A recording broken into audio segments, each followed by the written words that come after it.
नमस्कार, मी पंजाब डक. आज आहे 21 सप्टेंबर 2025. सांगायचं झालं तर आज 21, 22, 23च्या दरम्यान तुम्हाला सांगू इच्छितो की मराठवाड्यामध्ये आणि पश्चिम महाराष्ट्रात पाऊस मात्र हे सत्र 2-3 दिवस आणखीन चालूच राहणार आहे.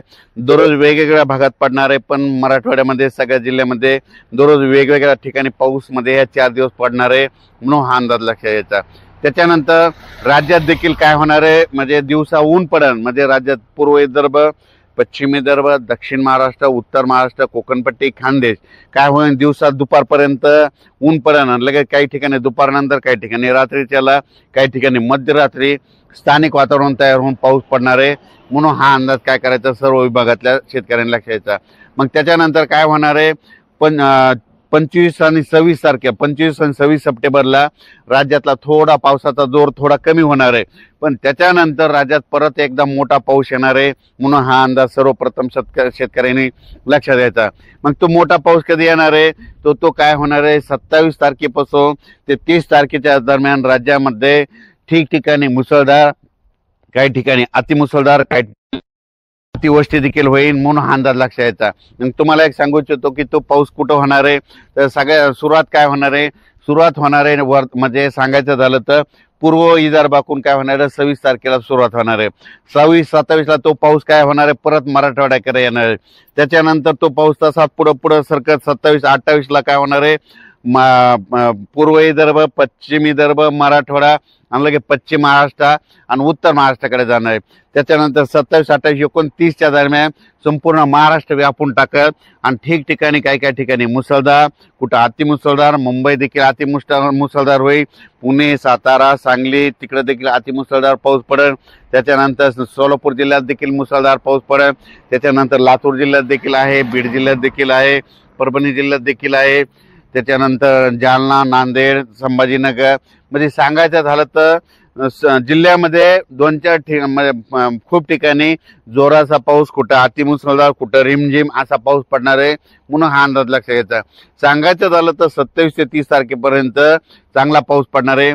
1 तारखेला परत राज्यात काय होईल, अशी चांगलं धुई येईल, म्हणजे ऊन पडेल आणि परत धुई येणार आहे. काही जण धुई म्हणतात, काही जण धुके म्हणतात, धुरळे येईल म्हणून हे लक्षात घ्यायचं. म्हणून हे अंदाज सगळ्या शेतकऱ्यांना लक्षात घ्यायचा. सांगायचं झालं तर म्हणजे 26 तारखेपासून, 26 तारखेच्या रात्रीपासून म्हणजे सुरुवात इकडून म्हणजे पूर्व इकडून होणार आहे आणि त्याच्यानंतर 27ला तो पाऊस मराठवाड्याकडे येणार आहे आणि 28ला मग आणखीन बऱ्याच भागाकडे जाणार आहे. म्हणून सर्व शेतकऱ्यांनी काय करायचं, जशी शेतीची वेळ भेटेल तशी कामे करायची आणि सोयाबीन काढायला आला असेल तर तुम्हाला 30 तारखेच्या नंतर मग पाऊस उघडणार आहे. 30 तारखेच्या नंतर 2-4 दिवस पुन्हा परत काय होणार आहे, म्हणजे हवामान कोरडं राहील 30 तारखेपासून म्हणून ही एक अंदाज लक्षात घ्यायचा. आज बऱ्याच शेतकऱ्याचे मला फोन आलेत, आज माझ्या महाराष्ट्रामध्ये धुई आली, मग ही धुई आल्यावर पाऊस जातो का. तुम्हाला एक सांगू इच्छितो, ही जी धुई आहे ही म्हणजे जी पानधुई असली, समजा पत्रावून जर पाणी गळालं, पत्रावून पाणी टिपकलं की त्या दिवशी पाऊस येत नसतो, पण ही जी धुई आहे ही म्हणजे कोरडी आहे, पत्रावून पाणी टिपकत नाही म्हणून ही पाऊस येणारी धुई आहे. तर पाऊस जात असताना म्हणजे पाऊस कसा निघून जाणार यापुढे तुम्हाला एक सांगतो, कोणाला विचारत जाऊ नका. काय होणार आहे तुम्हाला सांगतो, 1 ऑक्टोबर ते 10 ऑक्टोबर दरम्यान, 1 ऑक्टोबर ते 10 दरम्यान एक धुई येईल बघा. त्या धुईमध्ये काय होईल, इतकी जोराची धुई असेल, त्या धुईमध्ये काय होतं, जे झाडं आहेत, झाडाव पिकाव कुठं पण असे जाळे जाळे दिसतात बघा.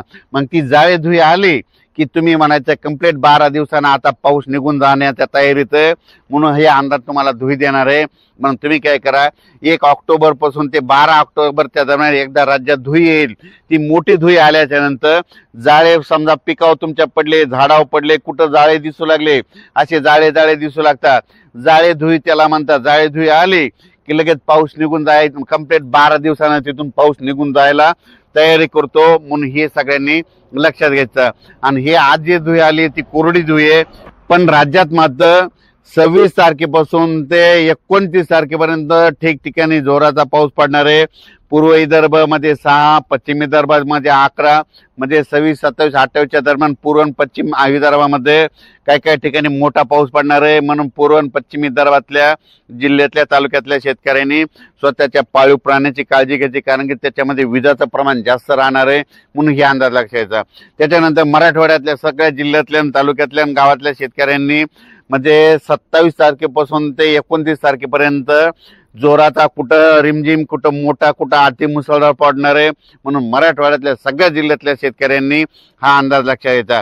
पश्चिम महाराष्ट्रात देखील जरा जास्त पाऊस पडणार आहे, म्हणून पश्चिम महाराष्ट्रातल्या शेतकऱ्यांनी 27 पासून 30 तारखेपर्यंत आपण आपल्या पाळीव प्राण्याची काळजी घ्या, कारण की विजाचं प्रमाण जास्त आहे। काही ठिकाणी आपली जनावरे नदीच्या काठी बांधू नका, कारण की एखाद्या पाऊस जास्त असल्यामुळे पूर येण्याची शक्यता आहे, म्हणून हे लक्षात घ्यायचं।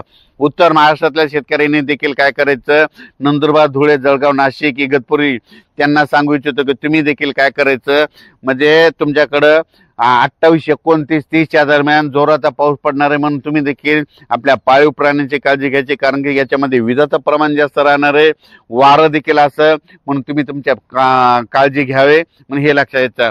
मुंबईकरांना देखील सांगू इच्छितो, मुंबईकरांना 28, 29, 30च्या दरम्यान मुंबईकडे देखील काही ठिकाणी अतिवृष्टी होणार आहे, म्हणून सखोल भागामध्ये पाणी देखील साचलं।